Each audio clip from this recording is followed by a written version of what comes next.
दोस्तों ये कहानी है एक इंसान की जिसने 400 से भी ज्यादा दिन तक दुनिया के सबसे बड़े और बेरहम समंदर पैसिफिक ओशन में जिंदगी और मौत की जंग लड़ी, वर्ल्ड रिकॉर्ड बनाया और 14 महीनों बाद वो जिंदा वापस भी आया। लेकिन आते ही ऐसा क्या हुआ कि उसको सुसाइड करना पड़ गया। जानते हैं इस वीडियो में पूरी कहानी।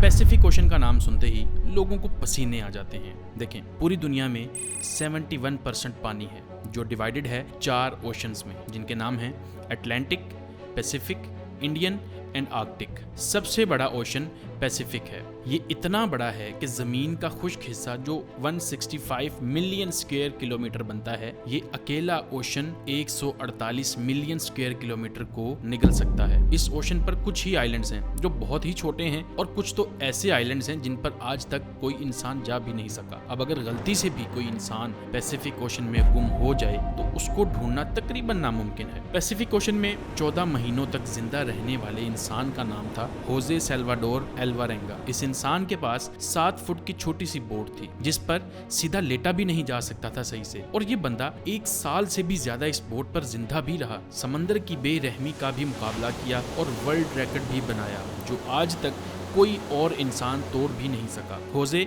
सिर्फ अपनी किस्मत से मजबूर था कि वो इस बदतरीन मुश्किल में फंस गया। ये बात है 2012 की। होजे 36 साल का एक तजर्बाकार मछेरा था जो मेक्सिको के एक गांव कोस्टा अजूल में रहता था। 17 नवंबर 2012 में होजे और उसका एक साथी मिलकर फिशिंग करने निकलते हैं, मामूल की तरह अपनी 7 फुट की छोटी सी बोट पर। इस बोट पर वो ज्यादा दूर जाके मछली नहीं पकड़ सकते थे क्योंकि बोट बहुत छोटी थी जिस पर एक इंजन और एक ही फ्रिज था, तो ये कुछ ही मछलियां पकड़ सकते थे। दोनों ने 30 घंटे में वापस आने का फैसला किया। दोनों निकल पड़ते हैं। मेक्सिको के साहिल से 120 किलोमीटर दूर अपना जाल समंदर में बिछा रहे होते हैं कि अचानक एक खतरनाक समुद्री तूफान उनको अपनी तरफ आता नजर आता है। वक्त बचाने के लिए वो जाल को भी वहीं छोड़ देते हैं और बोट को फुल स्पीड पर भगाते हैं। मुसलसल 6 घंटों तक वो साहिल से सिर्फ 20 किलोमीटर ही दूर थे कि बोट का इंजन अचानक खराब हो जाता है। उनको साहिल भी दिख रहा था और उनका गांव भी। तूफान काफी पीछे रह गया था। उनके पास एक रेडियो था जिसके जरिए उन्होंने अपनी लोकेशन अपने बॉस को भेज दी और जवाब का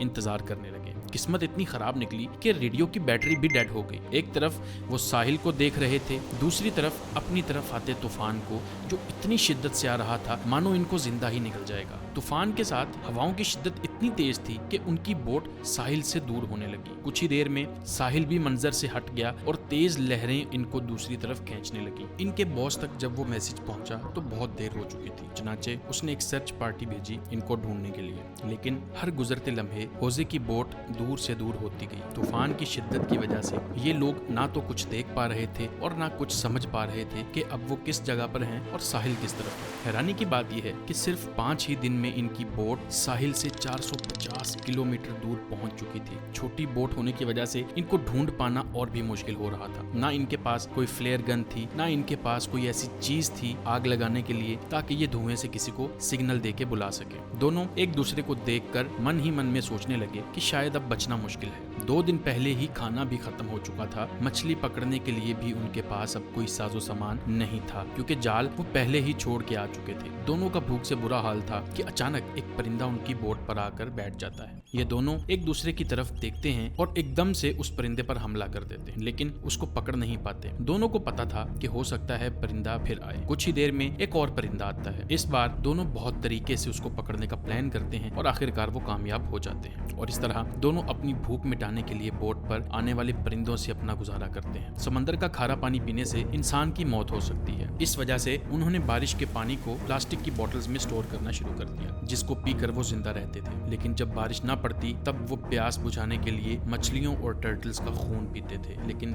वो भी तब जब वो उनको पकड़ने में कामयाब हो जाते थे। दिन गुजरते गए और फिर महीने। ये दोनों जिस मेंटल टॉर्चर से गुजर रहे थे वो इमेजिन करना भी हमारे लिए बहुत मुश्किल है। आखिरकार होजे का साथी ये टॉर्चर बर्दाश्त ना कर सका और 4 महीनों के बाद उसने सुसाइड कमिट कर लिया और अब बोट पर सिर्फ होजे अकेला था और उसके चारों तरफ पानी ही पानी था जिसको देखकर उसको जिंदगी की कोई उम्मीद बाकी नहीं नजर आ रही थी। लेकिन अपने हालात से तंग आकर वो जैसे तैसे जिंदगी गुजारने लगा। मैप्स में देखा जाए तो एक अंदाजे के मुताबिक होजे पैसिफिक ओशन के इस हिस्से में मौजूद था जिसको दुनिया का खामोश तरीन हिस्सा माना जाता है क्योंकि यहाँ से सिर्फ कार्गो शिप्स ही गुजरती हैं।